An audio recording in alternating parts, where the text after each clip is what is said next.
प्यारे बच्चों, आप सभी लॉकडाउन के कारण अपने अपने घरों में हैं। ऐसे समय में हम लेकर आए हैं आपके लिए डिजी साथ कार्यक्रम। इसके माध्यम से आप प्रत्येक दिन सोमवार से शुक्रवार तक पूर्वाह्न 10 से 12 तथा अपराह्न 1 से 2 बजे तक अपने अपने कक्षाओं के अनुरूप कार्यक्रम देख सकेंगे।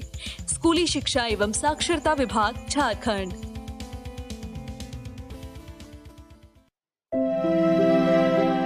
नमस्ते दोस्तों, आप सबका झारखंड सरकार के डिजी साथ प्रोग्राम में स्वागत है। आइए देखते हैं कि आज हम क्या पढ़ेंगे। हम एपिसोड की शुरुआत कक्षा 9 के इंग्लिश के chapter Eswaran the story teller के साथ करेंगे और आज हम इस अध्याय के भाग 3 को समझेंगे और साथ साथ इस पर आधारित प्रैक्टिस क्वेश्चंस को भी करेंगे। इसके बाद हम कक्षा 11 में इंग्लिश का चैप्टर को पढ़ेंगे जिसका नाम है we are not afraid to die if we can all be together. तो आइए शुरू करते हैं हम अपना प्रोग्राम डिजी साथ। अब पढ़ाई नहीं रुकेगी।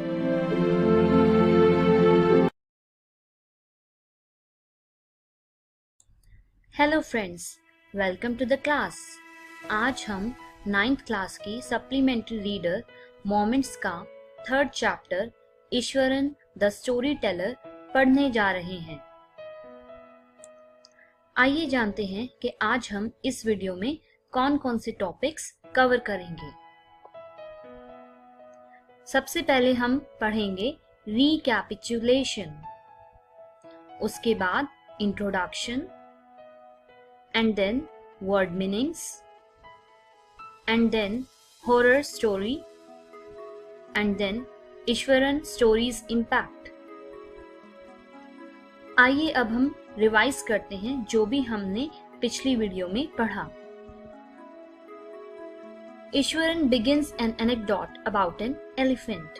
ईश्वरन ने एक एलिफेंट के बारे में एक शॉर्ट स्टोरी सुनाई जो कि उसकी रियल लाइफ से रिलेटेड थी।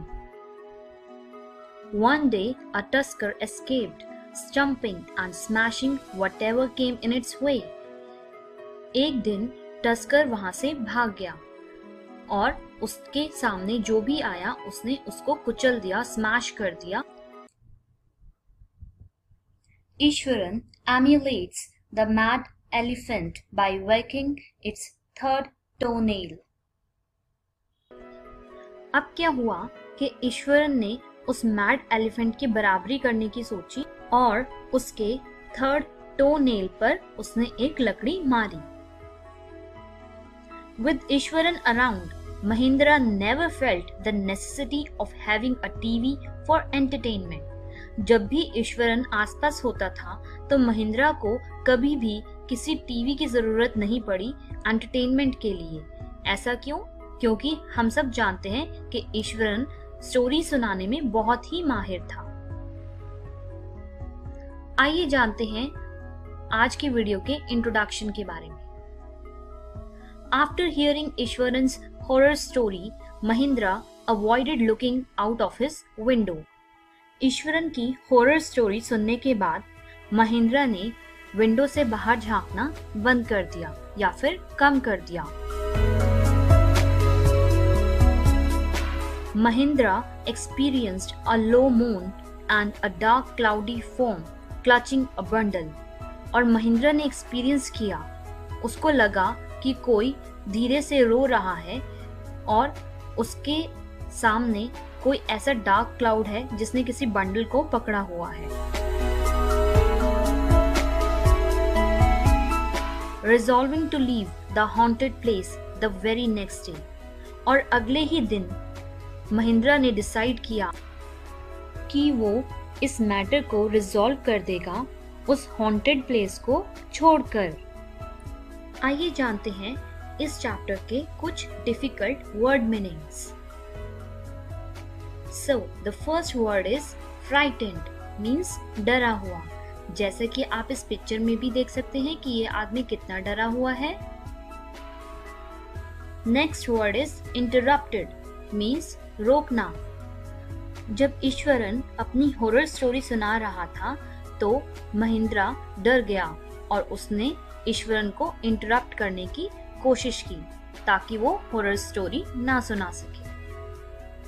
Next word is figment. Figment means काल्पनिक कथन। Next word is sulk. Sulk means नाराज होना। Next word is twinkling means झिलमिलाता या फिर जगमगाहट। जैसा कि आप इस पिक्चर में भी देख सकते हैं कि इस फैक्ट्री की लाइट्स कितनी जगमगा रही हैं। Next word is moan means कराहना या फिर रोना। Next word is prowling means शिकार की खोज। Next word is guttural. Guttural means कंठ से उच्चारित स्वर। Next word is clutching. Clutching means पकड़ना। जैसा कि आप इस फोटो में भी देख सकते हैं कि कैसे मम्मी ने इस बेबी को पकड़ा हुआ है। Next word is grind. Grind means उपहास रूपी हंसी।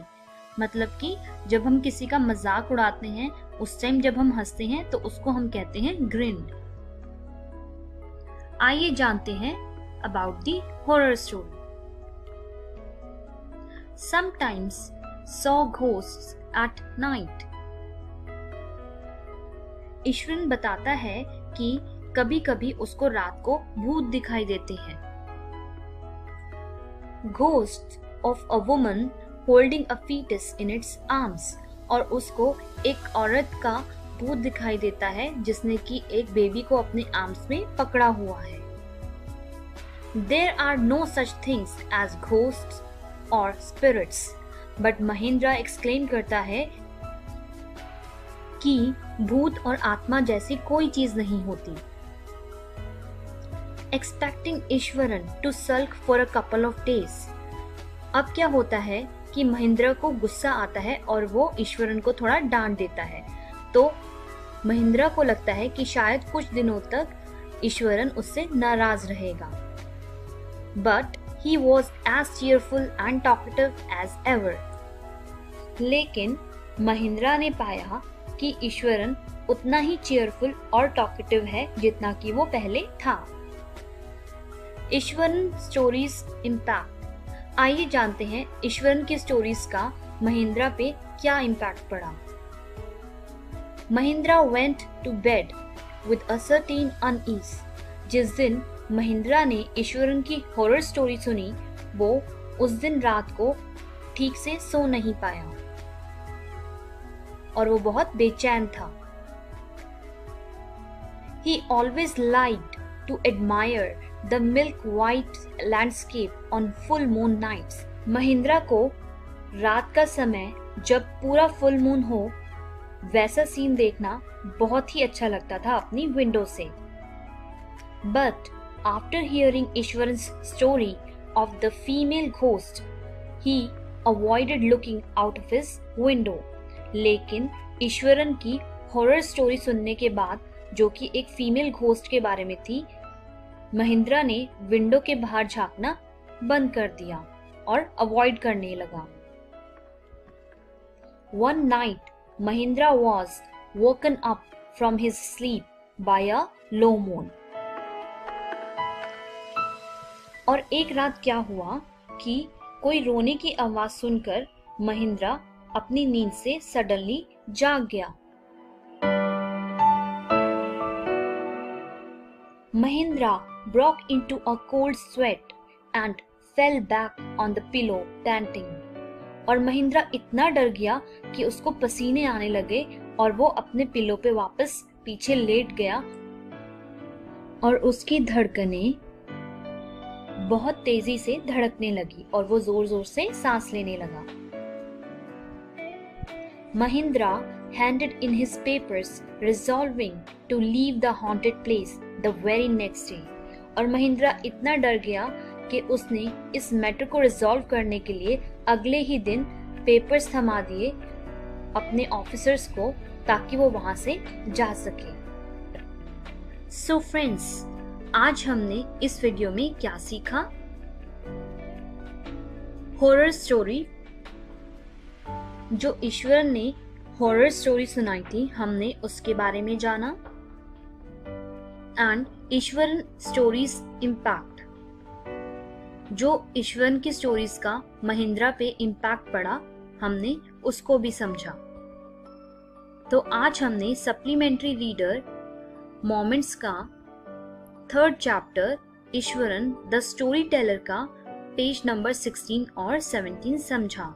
मैं उम्मीद करती हूँ कि आप घर पे जाके इसको दोबारा से पढ़ेंगे और अच्छे से समझेंगे। नेक्स्ट वीडियो में हम कुछ इम्पोर्टेंट क्वेश्चंस करेंगे जिससे कि आपको एग्जाम टाइम में हेल्प मिल सके।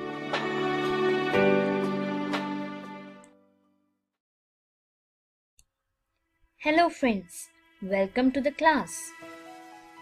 पिछली 3 वीडियो में हमने 9th क्लास की सप्लीमेंट्री रीडर मोमेंट्स का 3rd चैप्टर जिसका नाम है ईश्वरन द स्टोरी टेलर पढ़ा। आइए हम जानते हैं कि आज हम इस वीडियो में क्या पढ़ेंगे। आज हम इस वीडियो में ईश्वरन द स्टोरी टेलर के कुछ इम्पोर्टेंट क्वेश्चंस को प्रैक्टिस करेंगे। आइए जानते हैं हमारा first question. So the first question is, in what way is Ishwaran an asset to Mahindra? Mahindra के लिए ईश्वरन क्यों वैल्यूएबल था? मीन्स ईश्वरन क्यों इतना इम्पोर्टेंट था महिंद्रा के लिए? आइए जानते हैं इसका answer. The author says so because Ishwaran provided a great company to Mahindra. Author ने ऐसा इसलिए कहा क्योंकि महिंद्रा के लिए ईश्वरन बहुत ही अच्छा एक दोस्त था, बहुत ही अच्छी उसको वो कंपनी देता था, साथ देता था। He would chat with Mahindra at night when he returned from his work। और ईश्वरन जो है वो महिंद्रा के साथ रात को बातें भी करता था जब वो अपने ऑफिस से वापस आ जाता था। Eswaran would also entertain Mahindra by telling stories. और ईश्वरन जो है महिंद्रा को स्टोरीज सुनाकर भी एंटरटेन करता था। Thus, with Ishwaran around, Mahindra never felt bored and never felt the necessity of having a TV for entertainment। और इसीलिए जब भी ईश्वरन आसपास होता था तो महिंद्रा को कभी भी बोर फील नहीं हुआ और उसको कभी भी एंटरटेनमेंट के लिए टीवी की जरूरत नहीं पड़ी। आइए जानते हैं हमारा second question. How does Eswaran describe the uprooted tree on the highway? What effect does he want to create in his listeners? Eswaran ने उस uprooted tree को जो हाईवे पे पड़ा हुआ था उसको कैसे डिस्क्राइब किया और ऐसा डिस्क्रिप्शन करके ईश्वरन लिसनर्स के लिए कौन सा इफेक्ट क्रिएट करना चाहता था? तो आइए जानते हैं इसका answer. Eswaran describes the uprooted tree on the highway with eyebrows suitably arched and hands held out in a dramatic way। Eswaran अपनी डिस्क्रिप्शन शुरू करता है एक uprooted ट्री की जो कि हाईवे पे पड़ा हुआ है और वो अपनी डिस्क्रिप्शन ऐसे सुनाता है। पहले वो अपनी आईब्रो को उठाता है और अपने हाथों को बहुत ही ड्रामेटिक वे में घुमाता है। He would begin by saying that the road was deserted and he was all alone। और वो ऐसे शुरू करता है कि रोड बहुत ही खाली थी और वो अकेला था। Suddenly he spotted something that looked like an enormous bushy beast lying sprawled across the road। और सडनली उसको दिखाई देता है एक बहुत ही बड़ा जंगली जानवर जो कि रोड पर फैला हुआ है। तो यहाँ पर उसने क्या कहा कि वो जो अपरूटेड ट्री है वो उसको एक जानवर की तरह दिखाई देता है, एक जंगली जानवर की तरह दिखाई देता है जो रोड पर फैला हुआ है। The effect he wants to create is suspense and a surprise ending। और ऐसा डिस्क्रिप्शन करके जो ईश्वरन है वो एक सस्पेंस क्रिएट करना चाहता है और एक सरप्राइज एंडिंग क्रिएट करना चाहता है लिसनर्स के लिए। आइए जानते हैं हमारा third question. How does he narrate the story of the tusker? Does it appear to be plausible? Ishwaran tusker की स्टोरी कैसे नरेट करता है? क्या जो उसने डिस्क्रिप्शन दिया वो एक्सेप्टेबल था? आइए जानते हैं इसका answer. Ishwaran narrates the story with a prologue and then how he injured the third toe of the wild tusker with a cane in his hand. Eswaran अपनी स्टोरी को नरेट करते हुए शुरू करता है और बताता है कि कैसे उसने एक टस्कर मीन्स बड़े दांतों वाला हाथी, एक टस्कर के थर्ड टो पर एक लकड़ी मारकर उसको इंजर्ड किया। द वाइल्ड टस्कर कोलैप्स्ड, और जो वाइल्ड टस्कर था वो बेहोश हो गया। No, the story does not seem to be plausible because Ishwaran was a small boy at that time and the elephant described by him was very big. तो यहाँ पर ये कहा गया है कि जो स्टोरी ईश्वरन ने सुनाई वो बिल्कुल प्लॉजिबल नहीं थी। प्लॉजिबल मीन्स एक्सेप्टेबल नहीं थी, क्योंकि ईश्वरन उस वक्त बहुत ही छोटा बच्चा था जब उसने उस वाइल्ड टस्कर का सामना किया। आइए जानते हैं हमारा next question. Why does the author say that Ishwaran seemed to more than make up for the absence of a TV in Mahindra's living quarters?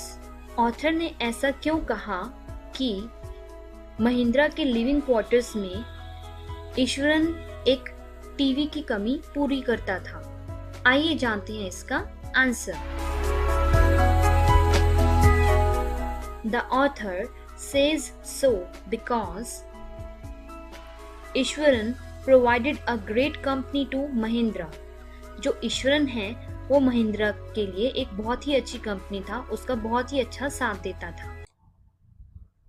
Chatted with him at night when he returned from his work. और जो ईश्वरन है वो महिंद्रा के साथ बातें भी करता था रात को जब महिंद्रा अपने काम से वापस आ जाता था। टेल हिम स्टोरीज, और ईश्वरन जो है वो महिंद्रा को स्टोरीज सुनाता रहता था। So Mahendra never felt the need of having a TV in his living quarters, और महिंद्रा को कभी भी टीवी की कमी महसूस नहीं हुई जब वो अपने लिविंग क्वार्टर्स में रह रहा था।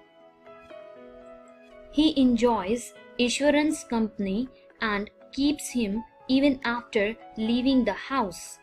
और इसीलिए महिंद्रा को ईश्वरन की कंपनी बहुत ही ज्यादा पसंद थी और वो उसको उसका काम खत्म होने के बाद भी अपने घर में, अपने लिविंग क्वार्टर्स में रखता था।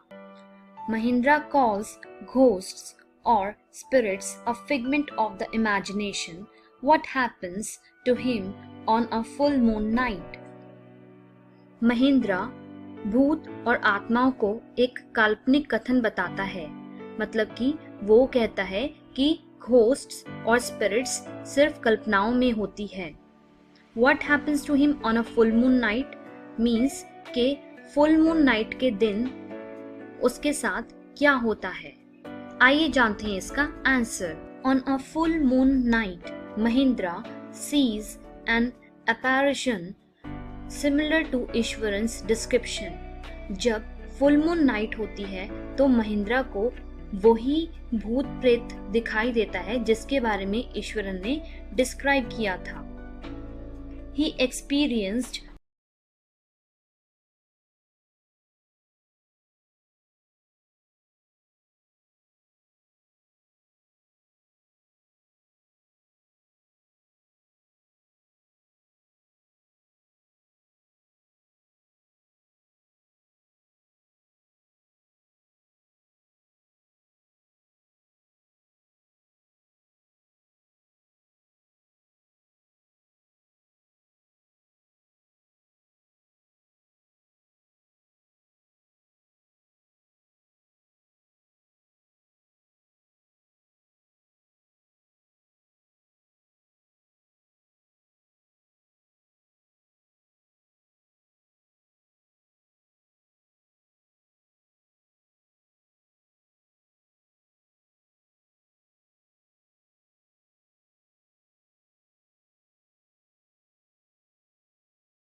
करेंगे। Hello everyone, welcome to English smart class. दोस्तों, आज हम लोग हमारी 11th की बुक हॉर्नबिल का चैप्टर 2 पढ़ेंगे। इस चैप्टर का नाम है we are not afraid to die if we can all be together. और जैसे कि आपको याद होगा, हम लोग इस चैप्टर का पार्ट 1 और पार्ट 2 ऑलरेडी पढ़ चुके हैं, जिसमें हमने जाना कि किस तरह से नरेटर अपनी फैमिली के साथ एक जर्नी पर निकलता है और वो जर्नी ऑलरेडी जेम्स को 200 इयर्स पहले कर चुके हैं और नरेटर चाहता है कि वो उसे दोबारा से दोहराए, डुप्लीकेट करे, और इसी वजह से वो लोग जुलाई में इंग्लैंड से निकल चुके हैं। हमने इससे पहले वीडियो में उनकी जनवरी 2 के डे के बारे में बात करी कि जनवरी 2 को उन लोगों को क्या क्या चैलेंजेस फेस करने पड़े।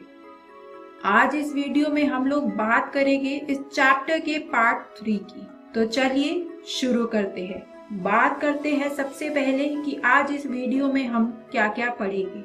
आज इस वीडियो में हम लोग बात करेंगे जनवरी 3, जनवरी 4 एंड जनवरी 5 के बारे में कि आखिर 3, 4 और 5 जनवरी को उनकी जर्नी कैसी रही। चलिए अब हम स्टोरी को पढ़ना शुरू करते हैं। बाय मॉर्निंग ऑफ जनवरी 3, अब नरेटर जनवरी 3 के बारे में हमें बता रहा है और बता रहा है कि किस तरह से उन लोगों ने 2 आवर्स का रेस्ट ले लिया था रोटेशन करते हुए। इसके बाद वो हमें बता रहा है कि but we still had a tremendous leak somewhere below the water line, कि अभी भी उनकी शिप में कहीं पर बहुत बड़ी लीक थी जिससे पानी अंदर आ रहा था।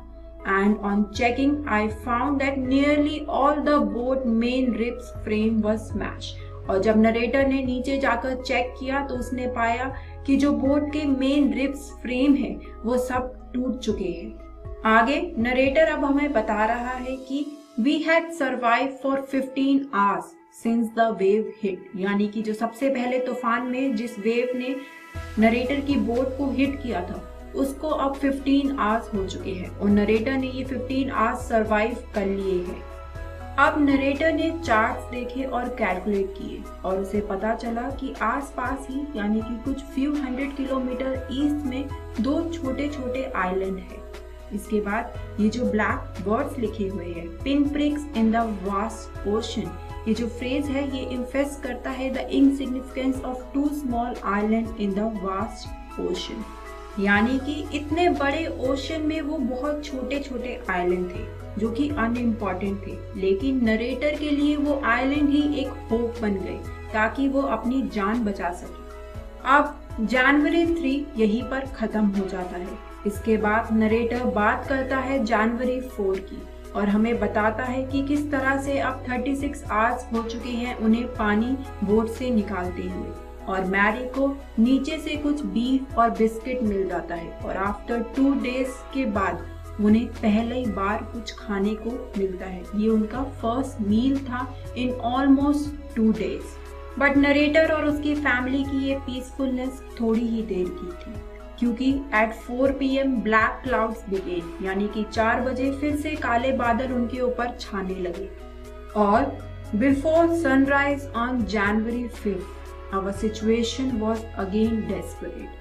अब उन लोगों की सिचुएशन फिर से खराब हो जाती है बहुत, इसलिए नरेटर अपने बच्चों के पास जाता है उन्हें कंफर्ट करने के लिए। तो जो नरेटर का बेटा होता है वो अपने पापा से पूछता है, daddy are we going to die, कि क्या हम मरने वाले हैं। इस पर नरेटर उन्हें एश्योर करने की कोशिश करता है, पर तभी नरेटर का बेटा बोलता है, but daddy we aren't afraid of dying if we can all be together, you and mummy, Sue and I, कि मुझे मरने से डर नहीं लगता अगर हम लोग सब एक साथ हैं। और दोस्तों यही से हमारे चैप्टर का टाइटल भी आता है, We are not afraid to die if we can all be together। इसके बाद नरेटर बोलता है कि That evening Mary and I sat together holding hands। उस शाम को मैरी और नरेटर एक साथ अपने हाथ पकड़कर बैठ जाते हैं और उन्हें ऐसा लगता है जैसे कि उनका एंड नियर हो, यानी कि उनका अंत बहुत करीब हो। और वही दूसरी तरफ जो नरेटर की डॉटर होती है सुजेन, उसका हाफ साइड हेड का काफी ज्यादा सोलन हो चुका होता है, उसकी आंखें बहुत ज्यादा ब्लैक हो चुकी होती है। She gave me a card she had made, और वो अपने फादर को एक कार्ड देती है जो उसने खुद बनाया होता है। Next, I checked and rechecked my calculations. We had lost our main compass and I was using a spare which had not been corrected. यानी कि नरेटर अब अपनी कैलकुलेशंस चेक कर रहा होता है कि कहाँ पर एग्जैक्टली वो आइलैंड है, और नरेटर अपनी कंपास भी खो चुका होता है, जिससे वो आइडिया लगा सकता है कि किस तरफ वो आइलैंड है, और इसी वजह से अब वो एक पुरानी कंपास को यूज कर रहा होता है।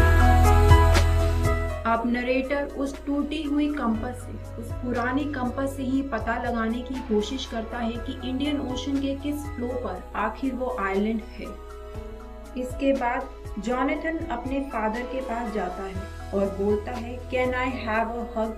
इस पर नरेटर पूछता है, why am I getting a hug now? कि तुम मुझे इस वक्त क्यों हग कर रहे हो?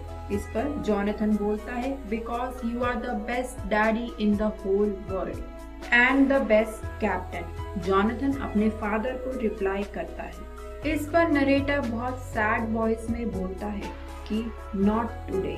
तो उसकी जो डॉटर होती है सुजेन, वो बोलती है, why you must be, you found the island, कि आपको होना चाहिए क्योंकि आपने आइलैंड फाउंड कर लिया है। और नरेटर फटाफट भागकर डेक पर जाता है और हमें बताता है, it was only a bleak piece of volcanic rock with little vegetation, the most beautiful island in the world। कि बहुत छोटी सी पीक ही अभी उसे दिख रही होती है और वहाँ पर बहुत थोड़ी वेजिटेशन होती है, पर उसके लिए वो दुनिया का सबसे सुंदर आइलैंड है। और रात के समय वो लोग उस आइलैंड पर लैंड करते हैं। अगली सुबह 28 इनहैबिटेंट्स जो उस आइलैंड पर पहले से रहते होते हैं, वो उन्हें आकर हेल्प करते हैं। और फाइनली नरेटर और नरेटर की फैमिली लैंड पर होते हैं।